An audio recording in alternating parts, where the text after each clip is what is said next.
Hora H do Agro. Oferecimento. Ihara. Agricultura é a nossa vida. Ihara.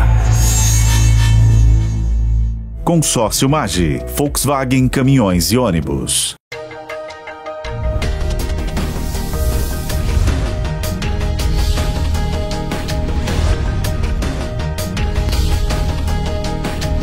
Hora H do Agro, com Kellen Severo. Olá, sejam muito bem-vindos ao Hora H do Agro e hoje você vai ver o início da temporada das maiores feiras agrícolas da América Latina. O Show Rural Copavel reuniu mais de 300 mil pessoas no Paraná. O evento ficou de fora da agenda do governo Lula, que não enviou nenhum ministro à feira. Estiagem destrói lavouras de soja no Rio Grande do Sul e algumas áreas vão ter perda total. A Agência Climática dos Estados Unidos atualiza previsões e aponta: vem aí um laninha depois de um laninha. O que vai mudar? Para 25 e 26, todas as atualizações climáticas para a safra você vai ver nesta edição. E ainda no cenário internacional, as primeiras tarifas de Trump contra o agro brasileiro. O novo presidente dos Estados Unidos está mirando no etanol e o trigo também pode entrar no radar. Taxação do agro. Cadeia do amendoim tenta reverter a alta do ICMS no estado de São Paulo. Você vai ver tudo isso e muito mais no Hora H do Agro, que já está no ar. Nesta semana começou a temporada oficial de feiras agrícolas no Brasil, com a edição do Show Rural Copavel em Cascavel, no Paraná. Nenhum ministro do governo Lula esteve na feira, contrariando a tradição.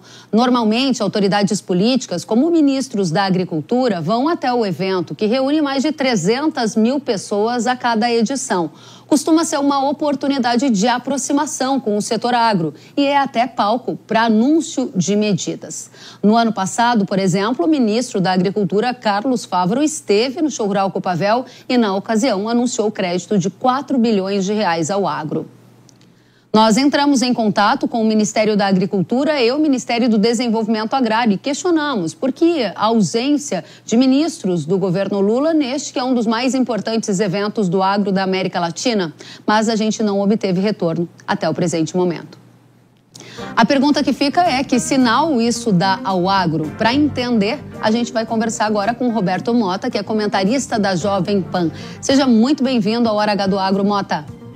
Muito obrigado, Kellen. Um prazer estar aqui de novo.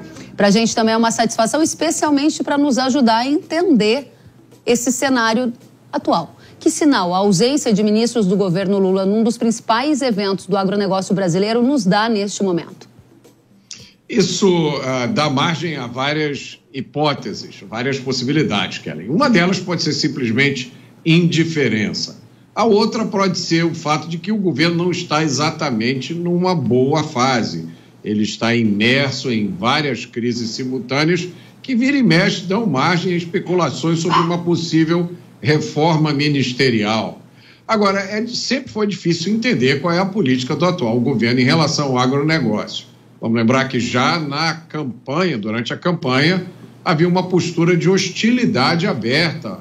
Eu me lembro do candidato do PT ofendendo o agronegócio com os piores termos possíveis. Desde a campanha, a aliança com o MST sempre foi parte do projeto político do governo. O MST chegou até a participar de comitivas oficiais em missões ao exterior. Também a história do marco temporal, com todas as implicações que ele traz para a propriedade, não só rural, mas até urbana. Então, é muito difícil responder que ideia, que proposta, que visão o governo tem para o agronegócio. Ninguém sabe, talvez seja porque não existe. Essa é uma questão interessante, Mota. Eu estive em Cascavel, no Paraná, no Show Rural Copavel, que é uma das maiores feiras agrícolas do agronegócio da América Latina. Milhares de pessoas passam por lá e eu conversei diretamente com agricultores. Alguns me perguntaram, o que estaria acontecendo. A questão é, será que ao se afastar do povo, o povo do agro que estava lá, é um sinal de que o governo está temendo algumas críticas à gestão atual que está fazendo da economia, por exemplo? Ao não estar no evento, ele também se afasta e fecha os ouvidos a demandas importantes desse setor? Eu acho que essa é uma provável consequência, Kellen. Mas eu, quando olho o cenário de uma forma global, eu vejo que o agro representa várias coisas que não são alinhadas com o projeto político ideológico do atual governo, né? O agro significa independência. O agro significa você criar uma economia que não depende do governo. É uma economia, são pessoas, são negócios que se sustentam sozinhos. Então, eu acho que quando você traz uma visão de independência do Estado, de independência do governo, isso incomoda muita gente cujo projeto político está baseado em manter as pessoas dependentes do Estado. Muito bem, nessa sua visão de que o agro significa independência, há uma preocupação do setor agropecuário em alguns dos seus segmentos de que o governo, numa tentativa populista de baixar o preço de alguns alimentos, interfira no livre mercado, gerando efeitos colaterais para longas cadeias que fazem parte do agro. Você acredita que essa é uma possibilidade real, dado que a pauta alta da comida está tirando a popularidade do governo Lula? Eu acho que se as condições políticas, inclusive geopolíticas no mundo inteiro, fossem diferentes, se o governo estivesse numa época de alta popularidade ou de popularidade melhor, eu não tenho dúvida, Kellen, que já teriam sido tomadas medidas como, por exemplo, congelamento de preço, porque a mentalidade das pessoas que estão no poder no governo hoje é essa mentalidade. Eles têm um entendimento muito superficial do funcionamento do mercado. Pelo contrário, né? A primeira reação deles é culpar o mercado e os produtores pela alta do preço. Eles não entendem, né? Basicamente, existem duas razões para os preços estarem altos. A primeira pode ser uma questão de demanda e oferta. Se há muita demanda por um produto e não há oferta suficiente, o preço daquele produto vai subir. Isso é normal. Daqui a pouco, quando a oferta aumentar, o preço cai. Agora, quando todos os alimentos ficam mais caros ao mesmo tempo e outros produtos e serviços ficam mais caros ao mesmo tempo, aqui a gente está falando de inflação, que é causada pelo aumento da impressão de dinheiro por parte do governo. A raiz de tudo está nos gastos do governo. E é lógico, isso é uma história que o governo não quer contar de jeito nenhum. O efeito colateral desse montante de dinheiro que está entrando no mercado, né, do desarranjo das contas públicas, a gente sente na macroeconomia. Por exemplo, com esse juro mais alto, com toda essa volatilidade também do câmbio. E esses são fatores, Mota, que eu ouvi de muita gente que estava nessa feira agrícola como desafios para a tomada de decisão estratégica, seja grandes indústrias do agro, seja o segmento de bancos, seja produtores rurais. São muitas decisões que esses elos tomam e que, nesse momento, está difícil de entender o que vem pela frente. A pergunta objetiva que eu te faço, com base no que você entende como a política do governo Lula, é: diante do desafio de gerir a economia no Brasil, o governo está cada vez mais tentado a baixar juros para tentar forçar um aumento de popularidade a partir desse canal ou não? Essa era a minha interpretação do rumo dos acontecimentos, Kellen, até muito pouco tempo. A minha aposta foi de que quando o novo presidente do Banco Central assumisse, ele ia baixar os juros de qualquer jeito e a qualquer custo. Agora o cenário me parece um pouco diferente. Talvez seja resultado da popularidade extremamente baixa do governo e da preocupação com a eleição que está vindo por aí. Além, é claro, a gente nunca deve menosprezar isso, as consequências das mudanças geopolíticas que estão acontecendo no mundo inteiro, causadas pela posse de Donald Trump. Eu tenho certeza que isso está tirando muito sono de muita gente. Então, a impressão que eu tenho é que, nesse momento, reina a confusão. Qualquer plano que tinha sido feito, nesse momento, está sendo jogado fora e as pessoas realmente não sabem o que vão fazer.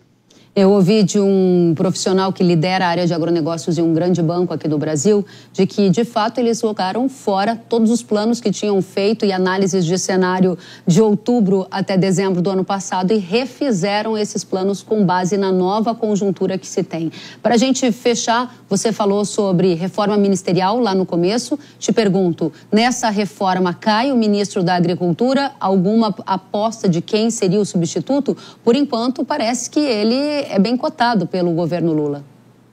A minha aposta, de uma forma geral, é que à medida que as eleições se aproximam, o desespero vai aumentar. E o governo vai tentar todos aqueles métodos tradicionais, velhos, cansados, para tentar formar alianças e conseguir recuperar a popularidade. Eu acho que nenhum ministério está seguro. Para fechar, a gente está perguntando que sinal a ausência de ministros de Lula dá ao agro.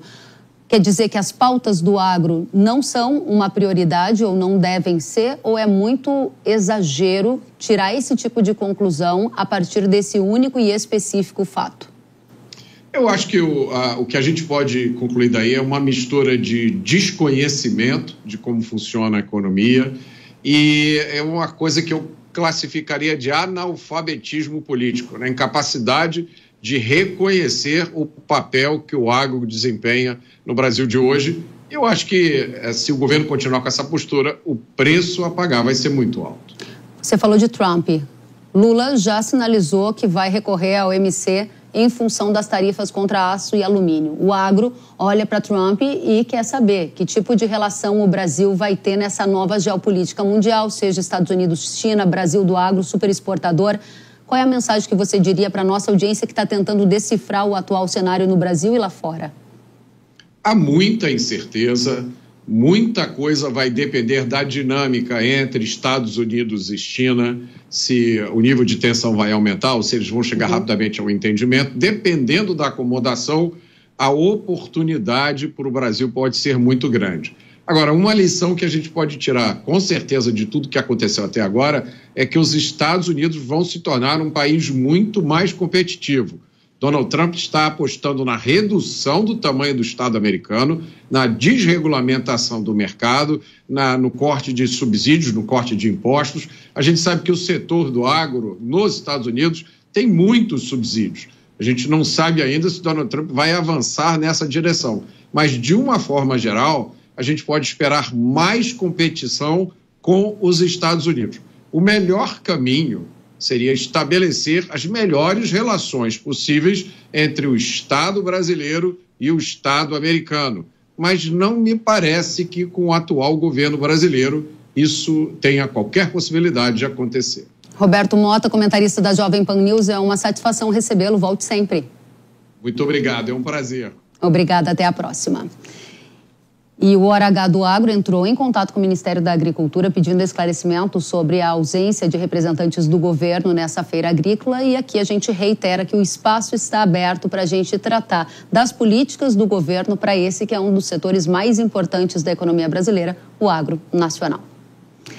E durante uma entrevista nessa semana, o presidente Lula disse que não tem divergências com o agro. A resposta aconteceu quando ele foi questionado sobre possíveis diferenças com o setor no contexto das discussões sobre o preço dos alimentos. O presidente dos Estados Unidos, Donald Trump, oficializou nesta semana um plano para aplicar tarifas recíprocas sobre os produtos norte-americanos que sofrem taxação de outros países. Segundo a Casa Branca, o objetivo é restaurar a justiça nas relações comerciais dos Estados Unidos e corrigir desequilíbrios comerciais. O etanol brasileiro está na mira agora do governo de Donald Trump. Segundo a Casa Branca, a tarifa dos Estados Unidos para a importação do etanol brasileiro é de 2,5%. Já o Brasil cobra 18% na entrada de etanol americano aqui no país. Em 2024, os Estados Unidos importaram mais de 200 milhões de dólares em etanol do Brasil, enquanto os americanos exportaram apenas 52 milhões de dólares em etanol para o Brasil, destaca o conteúdo da Casa Branca. Vamos entender as repercussões disto para o agro brasileiro, recebendo Rafael, que está conosco, analista de inteligência de mercado da PSEG. Seja muito bem-vindo, Rafael. Olá, muito obrigado, Ela. É um prazer estar participando aqui com vocês e ajudando a esclarecer todo esse ruído, que tem acontecido em torno das tarifas e também como isso afeta o setor sucroenergético brasileiro. Muito obrigada, Rafael. Matheus Andrade, gerente de Relações Governamentais da BMJ Consultoria. É um prazer recebê-lo. Prazer é todo meu. Muito obrigado, Kelly. Eu que agradeço. Rafael, começando com você, se o Trump ia aumentar de fato as tarifas contra o etanol do Brasil, quais são os primeiros impactos? Bom, o primeiro impacto direto seria as restrições das importações, Ou seja, nós teríamos um volume menor de etanol sendo exportado aos Estados Unidos. Na prática, quando a gente observa todo o volume do que é produzido nacionalmente, em uma safra regular, isso acaba não sendo algo tão significativo, né? Então a gente está falando aí de uma produção nacional em torno de 33 bilhões de litros para cada safra, para cada ciclo que nós temos aqui na cultura de cana-de-açúcar, tanto na região centro-sul como lá no nordeste do país, e o que chega para os Estados Unidos acaba sendo em torno, no máximo, aí, né, o nosso máximo histórico no passado recente foi de 500 milhões de litros, então acaba sendo uma pequena fração, né, tanto do que é exportado, porque acho que vale reforçar, né, embora o setor sucroenergético tenha uma ampla exportação do açúcar como commodity, quando a gente olha para o etanol, ele acaba sendo mais restrito ao consumo doméstico, né, apenas uma pequena parcela desse etanol é exportado, é enviado ao mercado internacional, e uma parcela ainda menor chega lá nos Estados Unidos, né, tem como destino os Estados Unidos. Então a gente está falando aí de uma fração daquilo que é produzido. Tem seu impacto, claro, mas algo um pouco mais sutil do que vem se falando. Ou seja, mais ou menos 90% do que a gente produz de etanol de cana-de-açúcar fica no mercado doméstico. Esse percentual menor é que daí se destina para exportação, incluindo Estados Unidos. Seria esse o racional. A taxa, ela tornaria menos atrativa essa exportação, gerando algum efeito colateral em aumento de oferta aqui dentro do país. Essa seria a lógica, Rafael? Exatamente.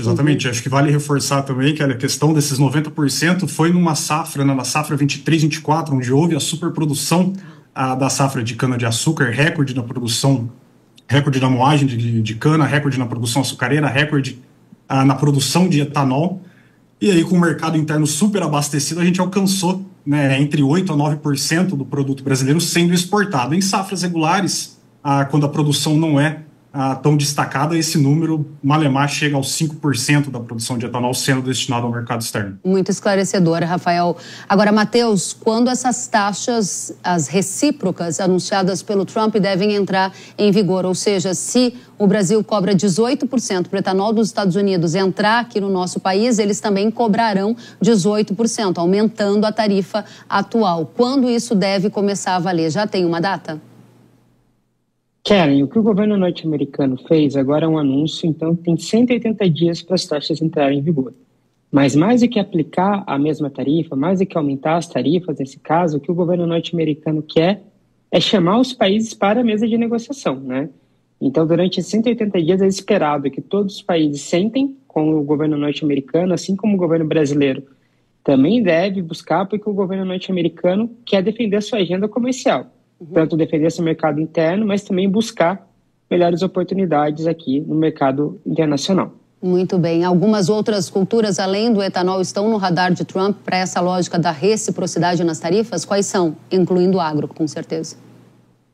Karen, nesse momento não tem nenhum grande pedido, além do etanol. O etanol é o item número 1 nessa agenda bilateral Brasil e Estados Unidos. A gente sempre teve muito claro para todo mundo que trabalha nesse setor, que acompanha a agenda, que o Trump teria uma forte ação no etanol. O Brasil é um dos maiores produtores e também usuários de etanol, né? Um grande mercado consumidor.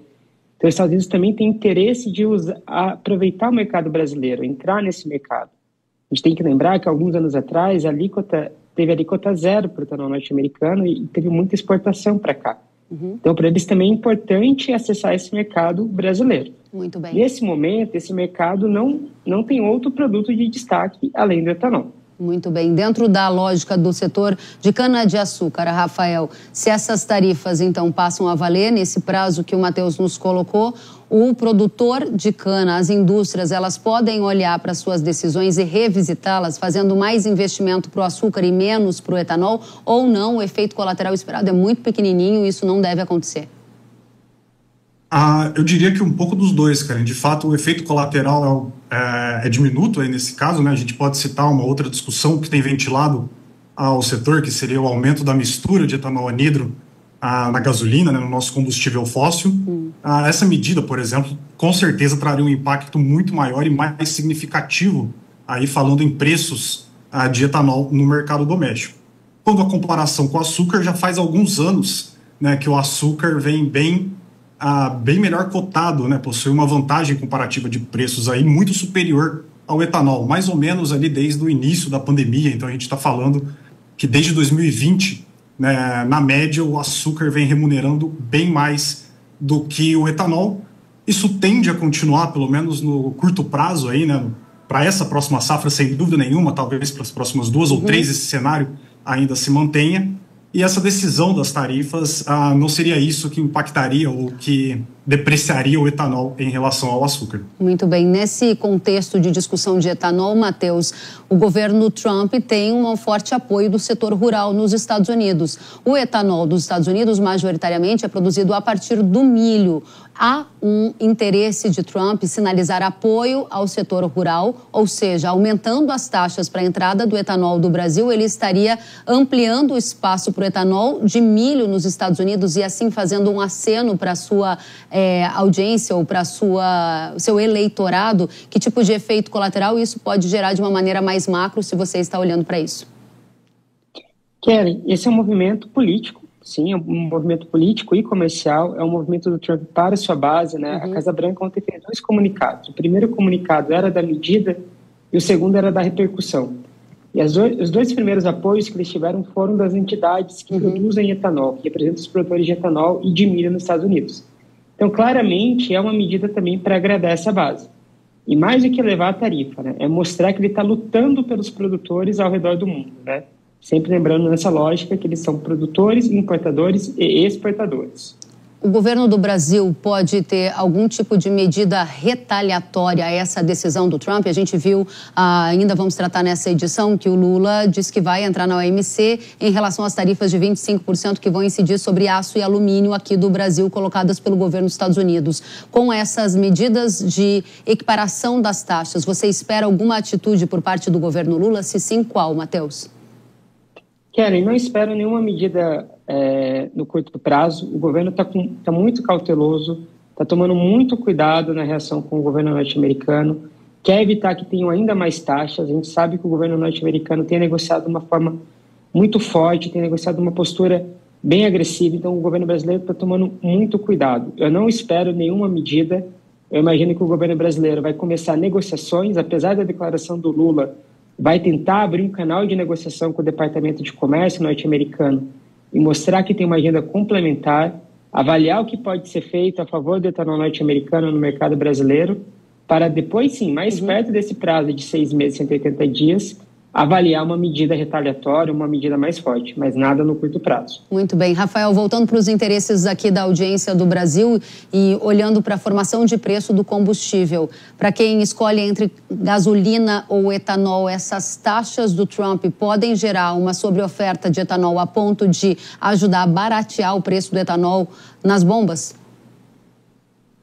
Em teoria, sim, né? Mas aí eu retorno naquela minha primeira fala de que é esperado que esse efeito seja muito pequeno, então a gente está falando ali coisa de poucos centavos, né, no preço do litro do etanol que chega a ser disponibilizado para o consumidor. Se eventualmente, né, nossas projeções de safra têm melhorado semana a semana, então já é esperado que nós tenhamos uma boa safra, talvez não tão boa como a que nós tivemos há 2 anos atrás, mas ainda assim uma boa safra com bons níveis de moagem. Isso sem dúvida nenhuma deve mais do que compensar esse efeito, né, mais do que sobrepor esse efeito esperado por conta dessas taxações. Matheus, você falava para a gente que além do etanol, está no radar do governo dos Estados Unidos alguma ação ligada ao trigo. Que ação é essa e por que o trigo, cultura que o Brasil produz bem, pode entrar nessas disputas tarifárias? Keren, o governo norte-americano enxerga o Brasil como também um mercado potencial do trigo, né? Ele disputa muito com a Argentina, que é o nosso mercado. A Argentina tem uma tarifa zero por conta do Mercosul, os Estados Unidos paga a tarifa cheia para entrar aqui, e entende-se que o mercado brasileiro ele não é autossuficiente, ele sempre vai necessitar de algum nível de importação por conta do clima, por conta da nossa pouca aptidão geográfica para a produção de trigo. Então, não nesse primeiro momento, agora o foco é no etanol, mas a depender de como as negociações pelo etanol avançarem, o trigo é um produto que vai estar no radar norte-americano. Isso significa o quê? Aumento de tarifa, diminuição? Só para eu entender o que você quer dizer com estar no radar. Que tipo de ação você estima? Significa que o governo norte-americano vai buscar ter um melhor acesso ao trigo norte-americano no Brasil. Vai tentar que sejam reduzidas as tarifas que hoje são aplicadas ao trigo norte-americano. Eles querem acessar o nosso mercado. Alguma medida nesse sentido já foi tomada? Nesse momento ainda não, mas é uma negociação que deve começar ainda esse ano. Muito bem, quero agradecer demais a vocês. Rafael Deloiago, analista de inteligência de mercado PCG. Volte sempre, Rafael. Obrigada. Prazer, Kellen. Espero estar participando mais vezes aqui com vocês, esclarecendo essas dúvidas com relação ao agro. Com certeza será um prazer recebê-lo. Matheus Andrade, gerente de Relações Governamentais da BMJ Consultoria. Volte sempre, também muito bom tê-lo conosco. Muito obrigado pelo convite, sempre à disposição, Kellen. Até a próxima. E no último fim de semana, Donald Trump também elevou para 25% as tarifas sobre importações americanas de aço e alumínio. Com isso, países como Brasil, México e Canadá, entre outros, serão afetados. Em resposta, Canadá, México e União Europeia condenaram a aplicação de tarifas. Já o presidente Lula disse que se o aço do Brasil for taxado, ele vai agir e reagir comercialmente e citou a possibilidade de denunciar os americanos na OMC, Organização do Comércio, ou taxar produtos dos Estados Unidos. Quando questionado o que faria caso houvesse uma retaliação, quando Trump foi questionado sobre isso, caso uma retaliação atingisse o setor agrícola dos Estados Unidos, o republicano disse que não se importaria, pois os agricultores de lá serão ajudados. Vamos conferir. Os agricultores vão ser ajudados porque os países não podem despejar tudo aqui. Será uma grande ajuda para os agricultores. E em termos de retaliação, se eles retaliarem, é como eu disse, é recíproco. Por isso, se eles aumentarem um pouco as tarifas, nós aumentaremos automaticamente. Por isso, não creio que seja útil para eles retaliarem. E depois do intervalo, você vai ver a onda de calor no Brasil. Fez temperatura superarem 40 graus. No Rio Grande do Sul, lavouras de sojas, algumas estão totalmente destruídas. E a produção de leite também já sente os efeitos. Atualizações sobre Laninha e mais depois do intervalo. Eu aguardo você. Nos últimos anos, os brasileiros têm enfrentado vários desafios com o setor elétrico, especialmente com relação ao abastecimento e às oscilações nos valores das tarifas. Com a abertura do mercado livre de energia para a média e alta tensão, um número maior de clientes passou a negociar a compra da energia diretamente com os fornecedores, sem intermediação das distribuidoras, o que oferece vantagens como preços mais competitivos e maior flexibilidade contratual.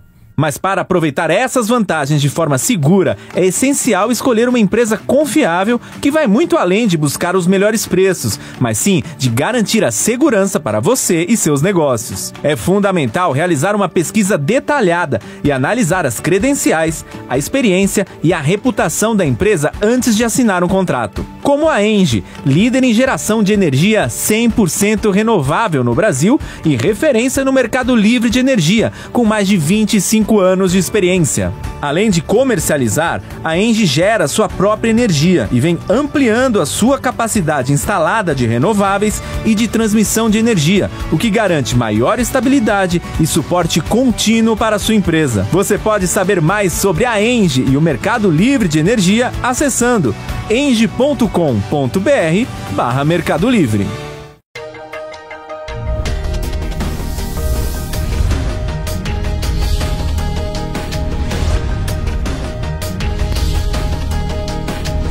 Hora H do Agro, com Kellen Severo. As doenças estremecem os investimentos e o planejamento da safra. Fusão fungicida da Irrara, com a alta performance e o baixo investimento no combate às doenças da soja. Imbatível no controle da ferrugem, mancha-alvo, antracnose, oídio e anomalia da soja. Rápida proteção, máximo desempenho em condições climáticas desfavoráveis. Consistência em alta produtividade comprovada pelos especialistas. Fusão da Irrara, o fungicida da soja que você tem que usar. Produto de uso agrícola. Venda sob receituário agronômico. Consulte sempre um engenheiro agrônomo. No campo, os sonhos crescem junto com o trabalho. E com o Consórcio Nacional Valtra, você investe nesse sonho com parcelas que cabem no seu bolso e sem sair de casa.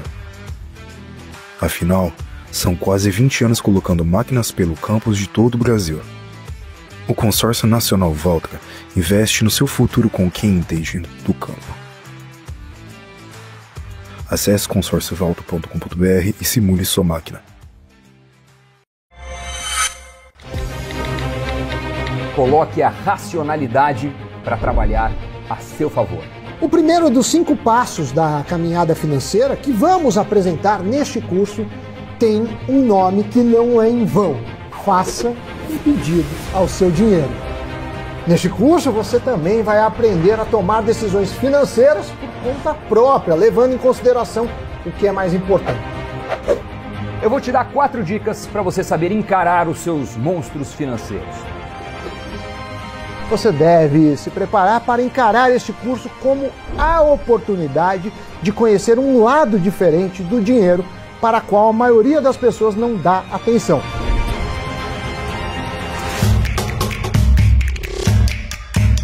Acesse newcursos.com.br e comece a fazer as pazes com as suas finanças.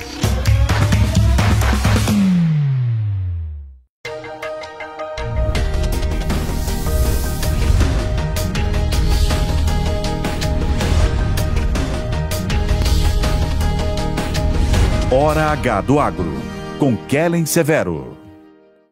Estamos de volta com Hora H do Agro aqui na Jovem Pan News. Um dos destaques desta semana foi o forte calor que atingiu partes do Brasil. Dados do INMET, que é o Instituto Nacional de Meteorologia, revelaram que em algumas regiões os termômetros superaram os 41 graus. Foi o caso, por exemplo, de cidades do Rio Grande do Sul, como Campo Bom, Uruguaiana, que registraram 41,3 graus. Outras cidades gaúchas também ficaram no top 5 de maiores temperaturas, como Santiago, Quaraí e São Gabriel. No Rio Grande do Sul, essas altas temperaturas e a falta de chuva têm afetado a produção agrícola, especialmente as lavouras de soja. A Emater, que é a empresa de assistência técnica e extensão rural, revelou que a região oeste do estado é a mais afetada para a cultura. Diz ainda que o potencial produtivo tende a se reduzir, uma vez que o volume de vagens e de grãos está inferior ao desejável. Por conta das altas temperaturas, houve abortamento das flores, queda prematura de vagens e desfolha, além da redução no porte das plantas. Nestes casos, as práticas de manejo da lavoura foram suspensas, porque a lavoura está completamente comprometida, ou seja, perda de potencial produtivo. A Associação dos Produtores de Soja do Rio Grande do Sul diz que tem áreas que deverão ter quebra total, ou seja, perda de 100%. Nós estamos em pleno período de enchimento de grãos da lavoura da soja, onde está chovendo, e o Rio Grande do Sul vive uma situação inusitada. Nós vamos de 0 a 100% de perdas. Tem áreas que não foram plantadas, tem muitas áreas no centro do estado e na metade sul que não vão dar colheita de ruim que estão, e tem outro setor da região Planalto Médio, Alto Uruguai, que tem chovido um pouco ultimamente, não é? Onde a quebra não vai ser tão grande e daqui a pouco algumas lavouras até com safra normal. Mas a nível de estado, a quebra, para nós percentualizar ela hoje é meio cedo, mas seguramente vai ser 30%, 40% a média, e poderá ter lavouras, como eu falei, de 0% de quebra até 100%. Situação bem distinta no estado do Rio Grande do Sul. A produção leiteira do estado também sente efeitos desse calorão. A Associação dos Criadores de Gado Holandês disse que, ao sofrer com estresse térmico, os animais tendem a produzir menos leite. E o cálculo da associação é de uma produção cerca de 10% menor. Lamentavelmente, a situação do produtor de leite no Rio Grande do Sul está realmente difícil nos últimos anos. Portanto, falo em acúmulo de prejuízo, em acúmulo de custos altos nos últimos 4, 5 anos. Estiagem, enchente, ou seja, o clima trabalhando desfavoravelmente para a produção de alimento das nossas vacas, portanto, um custo mais elevado. Nesses últimos dias tórridos e na grande maioria das regiões com pouca chuva, nós estamos tendo o efeito da estiagem e também efeito dos 40 graus de temperatura sobre as nossas vacas, portanto, um estresse térmico violento. Com isso, uma redução de 10% da produção de leite, um custo aumentando, e lembrando sempre que isso é um custo acumulativo do que nós já viemos sofrendo. Então, o Rio Grande do Sul produz hoje, cada dia, cerca de 1 milhão de litros de leite a menos por conta desse estresse.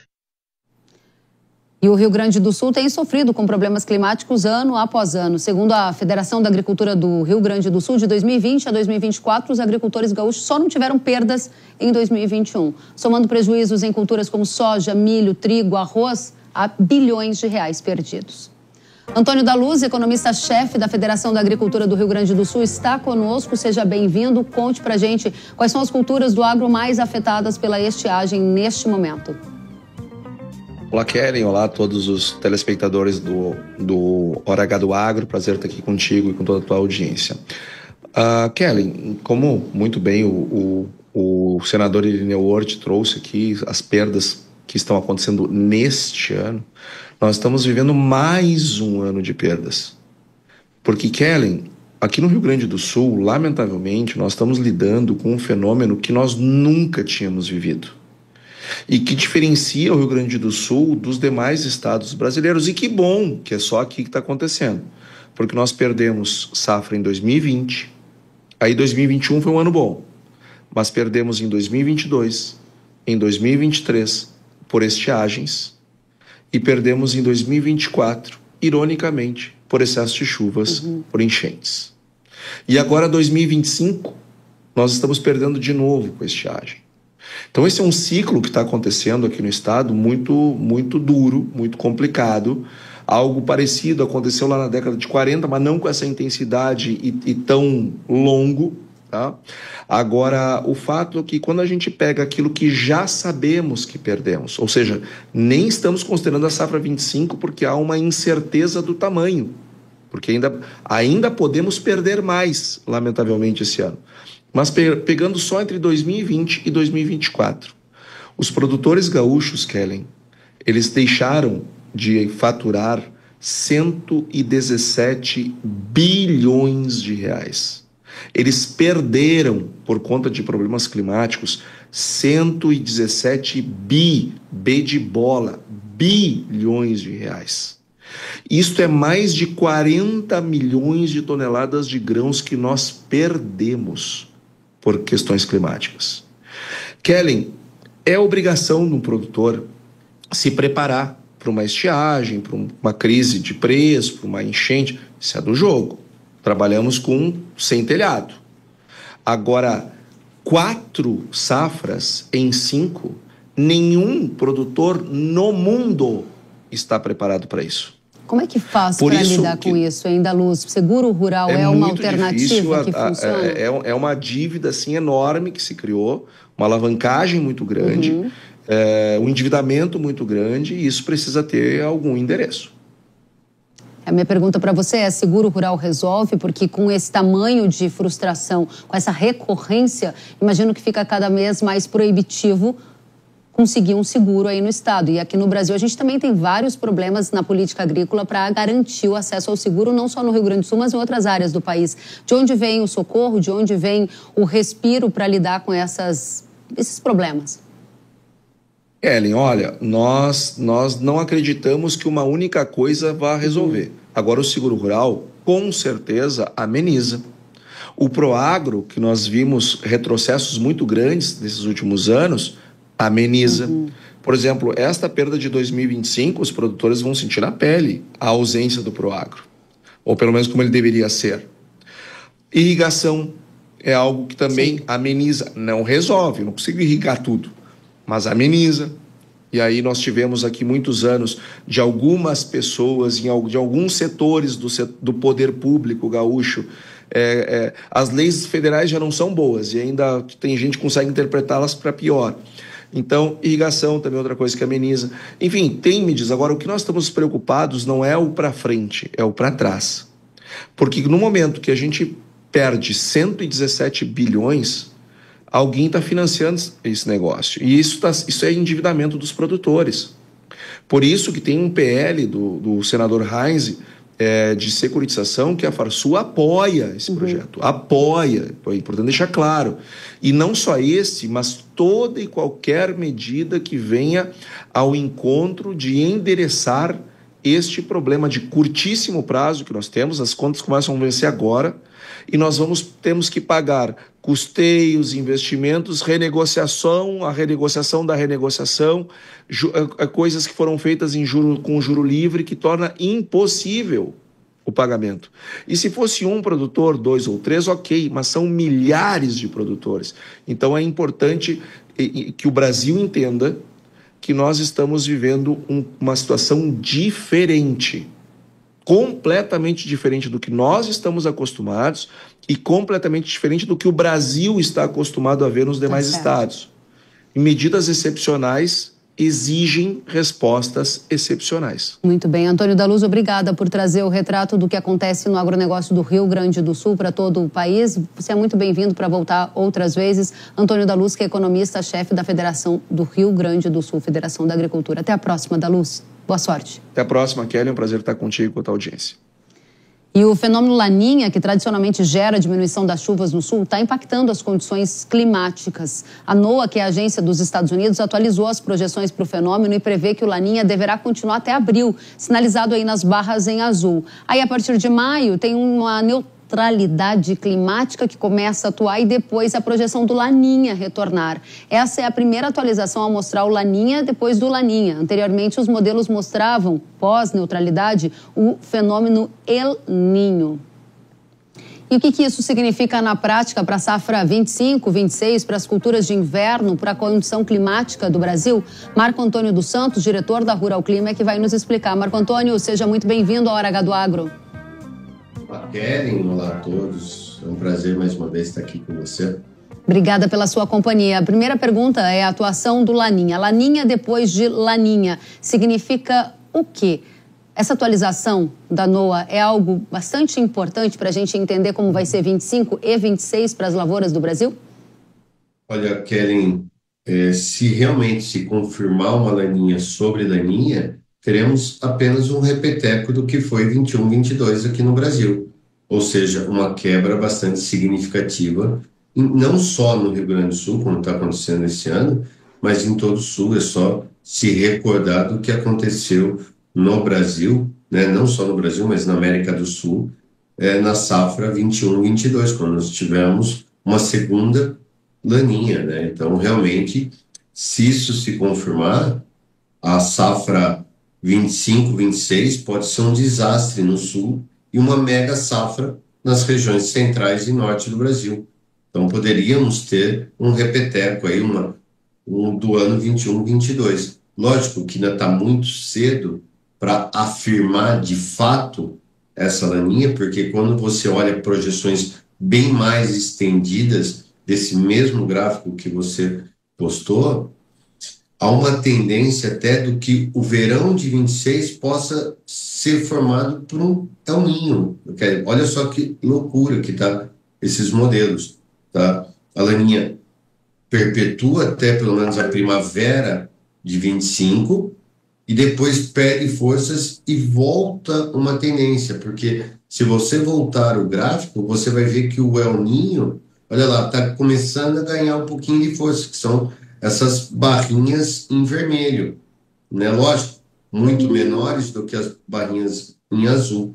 Então, precisamos ficar de olho, mas caso isso se confirme de fato, é extremamente preocupante, principalmente para o sul do Brasil. Essa preocupação que você coloca de Laninha seguido de Laninha tem a ver também com a intensidade do fenômeno? Porque eu pergunto isso. Em 2024 e 2025, estamos agora projetadas pelas consultorias públicas e privadas uma safra recorde de grãos no Brasil, porque o Laninha foi considerado de fraca intensidade. Se houver uma repetição dessa mesma situação, não tenderia a ser um ciclo positivo repetindo uma safra de grãos farta para o Brasil, à exceção, claro, do Rio Grande do Sul e outros estados do Sul que estão perdendo?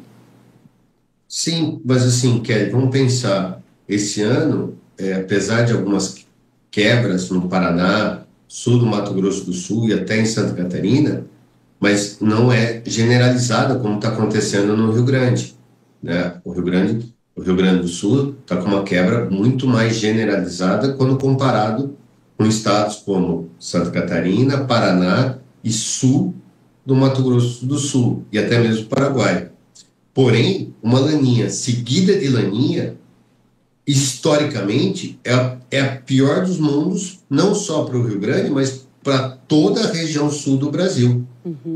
Então, pegaria sul de São Paulo, Mato Grosso do Sul, Paraná, Santa Catarina, algo que já vimos exatamente há 4 anos atrás, que foi na safra 21 e 22. Muito bem. Dentro desse contexto de alerta, que a gente naturalmente vai dar espaço para o tempo se manifestar e ver se essas previsões apontadas pela NOAA vão se confirmar, vamos voltar o nosso radar aqui para o curto prazo. E aí você mostrou para a gente anomalias de temperatura, que são esses calorões, essa estiagem perdendo áreas aqui do centro-sul do Brasil. Isso vai permanecer entre fevereiro e março, gerando que efeitos colaterais em safra agrícola que você pode adiantar para a gente?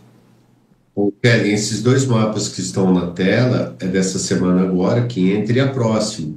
Tá? Então, seriam os próximos 10 dias, porque a partir do dia 25, 26 de fevereiro, ou seja, meados da próxima semana, esse calor vai embora. Tá? Então, o grande problema todo está nesses próximos 10 dias, onde teremos essa nova onda de calor, seguido principalmente nas regiões sudeste e partes do centro-oeste com poucas chuvas.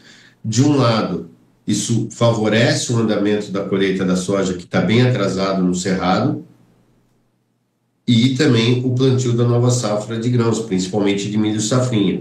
Porém, o fato de você estar com poucas chuvas e temperaturas muito, muito elevadas, isso pode atrapalhar não a colheita da soja, mas o plantio do milho safrinha, que pode ficar um pouco mais atrasado.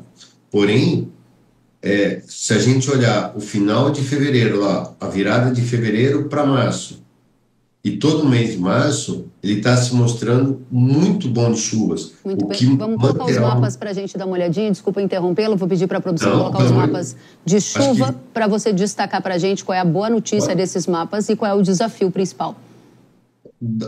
Querem dar uma olhada no mês de março, abril e maio, né, o próximo trimestre, onde mostra pelas cores aí amarela e até em vermelho em alguns pontos, chuvas muito, muito boas, acima de 150, 200 milímetros acumulados durante o mês. Ou seja, tanto março quanto abril está se mostrando muito bom de chuvas, até mesmo no sul, onde as chuvas retornam já, né? Já tivemos registros de chuvas nessa quarta, quinta e até mesmo na sexta-feira, né? Ontem nós tivemos alguns registros de chuvas no Rio Grande do Sul.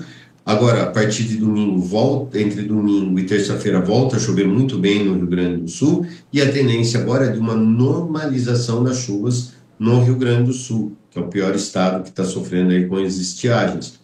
E aí o março está se mostrando muito bom de chuvas, abril também, pelo menos até lá para o dia 15, 20, chuvas muito boas, e olha maio, diferentemente do que foi 2024, onde as chuvas cortaram em meados de abril e só foi voltar a chover em outubro, esse ano não. Esse ano, por conta dessa laninha, há uma tendência das chuvas se estenderem. Então, há uma tendência que maio também venha ocorrer uma ou outra chuvas. Lógico, nada tão generalizado, nada tão abrangente, mas vai ter algumas chuvas. E isso dará plenas condições, Karen, para que lavouras de segunda safra sejam beneficiadas, assim também como cana-de-açúcar, café, entre inúmeras outras culturas.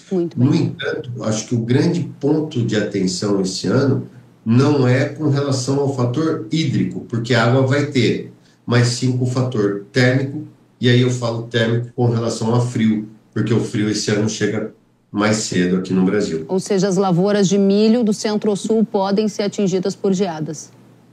É muito cedo ainda, né? Se a gente pensar que nós estamos agora em fevereiro, né? No finalzinho de fevereiro, é muito cedo ainda para falar de previsão de geadas, mas um fato é fato, né? E a probabilidade de ocorrências de geadas esse ano é maior do que foi 24, pelo fenômeno Laninha, tá? Então, acho que o grande, se tiver algum risco, esse risco ficaria muito mais uma probabilidade maior de ocorrências de geadas do que propriamente o fator hídrico, porque há previsões de chuvas como os mapas estão mostrando. Muito bem. Marco Antônio dos Santos, diretor da Rural Clima, muito obrigada por estar conosco, analisando as últimas informações da NOAA e trazendo perspectivas climáticas para 25, 26 a toda a audiência do agro. Volte sempre. Eu que agradeço, um grande abraço a você, a toda a sua audiência, e conte sempre com a Rural Clima e comigo. Até a próxima, obrigada. Até. A Companhia Nacional de Abastecimento elevou a projeção para a safra de grãos do Brasil em 1% na comparação com o mês anterior. Agora, a produção prevista é de 325,7 milhões de toneladas. Se confirmada, essa vai ser a maior safra da história, com um aumento de 9,4% em relação à temporada anterior. A produção de soja foi indicada em 166 milhões de toneladas, alta de 12% em relação à safra passada. Já a de milho deve aumentar 5,5%, com uma produção de 122 milhões de toneladas. E agora o nosso assunto é o amendoim. Os agricultores estão preocupados com uma decisão do governo de São Paulo que elevou a alíquota do ICMS sobre o amendoim de 7% para 18%. No ano passado, o governo do estado de São Paulo realizou a revisão de benefícios fiscais de diversas culturas agrícolas. Muitas delas tiveram a continuidade dos incentivos, mas o amendoim ficou de fora. Agora os agricultores querem que o governo reveja essa decisão e acabe com essa taxação adicional. Helder Lambert é produtor rural e dono da empresa Amendoim Brasil e é nosso convidado para tratar dessa taxação do agro. Helder, primeiramente, seja bem-vindo ao Hora H do Agro. Prazer, Kelly. Tudo bem? Por aqui sim, eu quero saber como é que vocês, produtores de amendoim, estão e por que o amendoim foi alvo de taxação do governo estadual com alta de ICMS, uma alta significativa. Exato. Kelly, nós fomos pegos de surpresa em dezembro com a publicação no Diário Oficial e entrando em vigor dia 1º de janeiro, esse aumento do ICMS. E prontamente a Associação de Indústrias e Produtores já se prontificou a ir atrás do secretário PI para resolver esse assunto, junto com a Câmara Setorial, mas infelizmente nós tivemos uma certa demora nas respostas, na nossa solicitação. Então o que aconteceu? Começaram a haver impactos direto aos produtores no preço da saca, em negociações já efetuadas de amendoim do ano passado, em contratos, e isso gerou uma revolta meio aos produtores, né? Esse ICMS acabava sendo repassado aos produtores que já vêm com aumento de custo muito alto, né? Tivemos um aumento de área e o preço da saca do amendoim reduziu aí praticamente quase 50%, gerando aí um impacto muito grande diretamente no produtor. Com esse problema com os produtores do ICMS, houve essa união dos produtores para se fazer um tratoraço ou alguma coisa para solicitar que o governador retire esse aumento do ICMS e também retorne com o crédito outorgado, que é um problema muito grande para a cultura não ter tanto esse benefício do ICMS. Estados como Mato Grosso do Sul, Mato Grosso e outros estados continuam com benefícios fiscais para o amendoim. Então, a permanência desse aumento do ICMS gera a desindustrialização do amendoim no estado de São Paulo, muito rápida, né? Nós temos já um aumento... Pode continuar. Tá. Nós temos já o aumento de custo aqui no estado de São Paulo por conta dos arrendamentos e um custo menor de produção em outros estados. Então, o amendoim do estado de São Paulo vem ficando cada vez menos competitivo. Com o aumento desse ICMS, ele se torna ainda menos competitivo, trazendo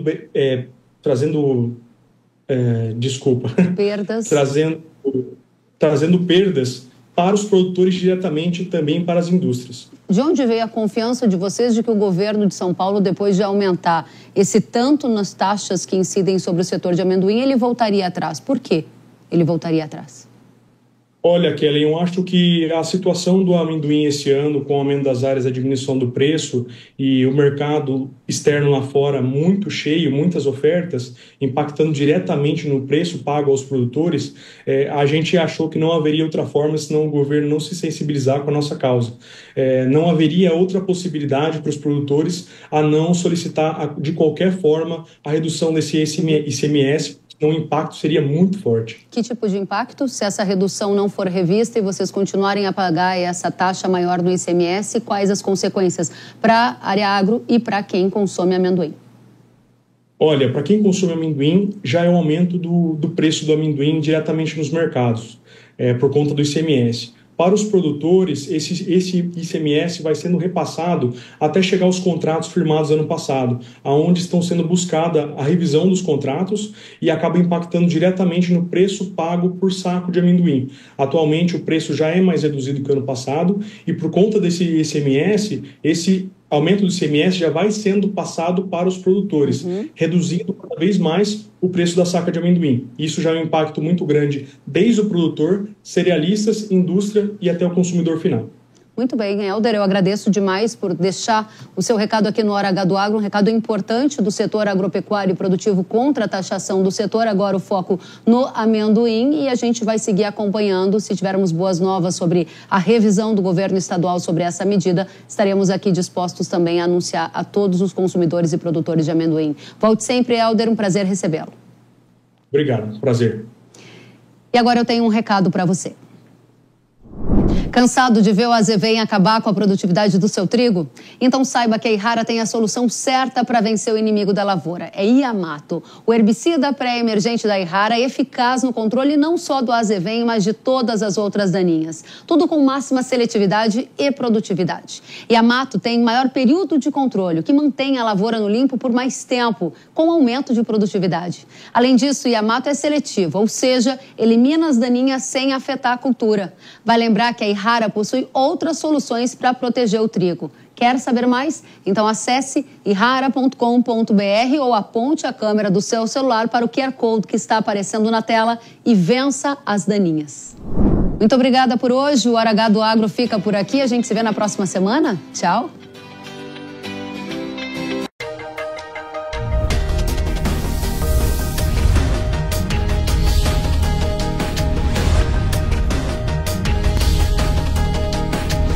Hora H do Agro, com Kellen Severo. Hora H do Agro. Oferecimento. Yara, agricultura é a nossa vida. Yara. Consórcio Magi, Volkswagen Caminhões e Ônibus. A opinião dos nossos comentaristas não reflete necessariamente a opinião do Grupo Jovem Pan de Comunicação.